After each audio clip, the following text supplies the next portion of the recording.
ఏవండోయ్ ప్రతిరోజు 2 స్పూన్లు తింటే చాలు మీ బ్రేక్‌ఫాస్ట్ టైంలో. ఏనుగుకున్నంత బలం వస్తుందంట. మరదేంటి? అదే ఇవాల్టి వీడియో. మరి ఎందుకివాళ అటువంటి మెటీరియల్ గురించి మీకు చెప్తున్నాను అంటే, ఈరోజు తొలి ఏకాదశి కదండీ! స్వామికి చక్కగా పూజ చేసుకున్నారా? నేనైతే నాకిష్టమైన ఆ శ్రీనివాసుడికి చక్కగా పూజ చేసుకున్నాను. అండ్ మీ అందరూ కూడా బావుండాలని మనస్ఫూర్తిగా కోరుకున్నానండి. Let's start the video. Hi అండి. నమస్తే. Welcome to Bunnu and me. నన్ను ఫస్ట్ టైమ్ చూస్తున్న వారందరికీ కూడా ఒక రిక్వెస్ట్ అండి. ఛానల్‌ని సబ్స్క్రైబ్ చేసుకోండి. సో దట్ నేను పెట్టే వీడియోస్ మీరు ప్రతిరోజు చూడొచ్చు. సో, వీడియో గురించి మాట్లాడుకుంటేనండి, ఒకానొక టైంలో పాత కాలంలో మన తాతలు వాళ్ళ టైంలో అనమాట.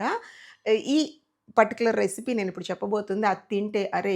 ఒక 2 స్పూన్లు తింటే చాలురా 1000 ఏనుగుల బలమొస్తుంది.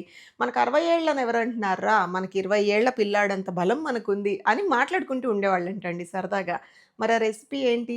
మీ అందరికీ బాగా తెలిసిన పంచామృతం అండి. ఓన్లీ పండగలప్పుడు లేదంటే ఓన్లీ స్పెషల్ అకేషన్స్ అప్పుడు చేసుకునే డిష్ ఇది. కానీ కొంతమంది ఇళ్లల్లో ప్రతిరోజు నిత్యం పొద్దున్నే బ్రేక్‌ఫాస్ట్ టైమ్‌లో చేసుకొని తింటూ ఉంటారు. ఎందుకంటే అంత బలం అనమాట. కాపోతే ఇక్కడ వెరీ ఇంపార్టెంట్ పాయింట్ ఒకటి చెప్తున్నానండి. షుగర్ పేషెంట్స్ మీ డాక్టర్‌ని సంప్రదించి తినండి. మరి దీనికి కావాల్సిన పదార్థాలేంటి? అరకప్పు పెరుగు తీసుకోండి. ఈ పెరుగండి తరకలుగా ఉంటే ఎవ్వరికీ తినబుద్ధి కాదు. స్మూత్‌గా క్రీమ్‌లాగా దాన్ని బీట్ చేయండి. మజ్జిగ కవ్వం ఉంటే చిలకండి. లేదంటే స్పూన్‌తో మంచిగా బీట్ చేసి పక్కన పెట్టుకోండి. దాని పక్కనే అరకప్పు ఫ్రెష్ పాలు.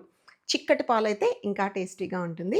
వీటన్నిటికీ కూడా ఒక స్పూన్ తేనె, ఒక స్పూన్ పంచదార లేదా బెల్లం, ఒక స్పూన్ నెయ్యి.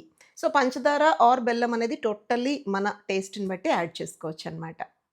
వీటన్నిటికి అండి సరిపడా అరటిపండు ముక్కల్ని చక్కగా సన్నగా కట్ చేసి కలుపుకోండి. అండ్ ఆ శ్రీనివాసుడికి ఇష్టమైన 2, 3 తులసి దళాలు ఆర్ తులసి ఆకుల్ని కూడా యాడ్ చేసుకోండి.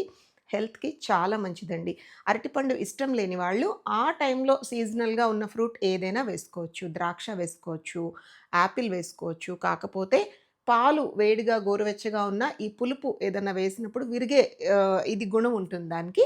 చూసుకొని మొత్తం ఆ మిశ్రమం చల్లగా అయిపోయిన తర్వాత ఈ ఫ్రూట్స్ అనేవి కలుపుకోండి. దానిమ్మ కలుపుకోండి చాలా హెల్తీ. అంతేనండి. ఇదేం పెద్ద బ్రహ్మ విద్య కాదు. చిన్న పిల్లలకి చెప్పినా గూడా సరదాగా ఫీల్ అవుతూ చేసే డిష్ అనమాట. ప్రతిరోజు కాకపోయినా మనం శనివారాలు చక్కగా తలస్నానం చేసుకొని, వెంకటేశ్వర స్వామి పూజ చేసుకునే అలవాటు ఉంటుంది మన ఇళ్లలో చాలామందికి. అట్‌లీస్ట్ ఆ రోజు చేసి స్వామికి చక్కగా నైవేద్యంగా పెట్టి మీరు ప్రసాదంగా స్వీకరించండి. చాలా మంచి జరుగుతుంది. ఎందుకో తొలి ఏకాదశి కాబట్టి ఈ చిన్ని వీడియో చేయాలనిపించింది గైస్. మీలో ఎంతమందికి పంచామృతం పర్ఫెక్ట్ కొలతలతో చేయడం వచ్చు? అండ్ ఒకవేళ నేను చెప్పిన స్టైల్ కాకుండా మీకేమన్నా కొత్తగా తెలిసి అక్క ఇలా చేయండి బావుంటుంది అని అనిపిస్తే ప్లీజ్ అండి కామెంట్స్‌లో చెప్పండి. సో దట్ నెక్స్ట్ టైమ్ నేను చేసినప్పుడు ట్రై చేస్తా. వీడియో నచ్చిందా మరి? నచ్చితే ప్లీజ్ లైక్ అండ్ షేర్ అండి. ఉండనా మరి? మళ్ళీ కలుద్దాం.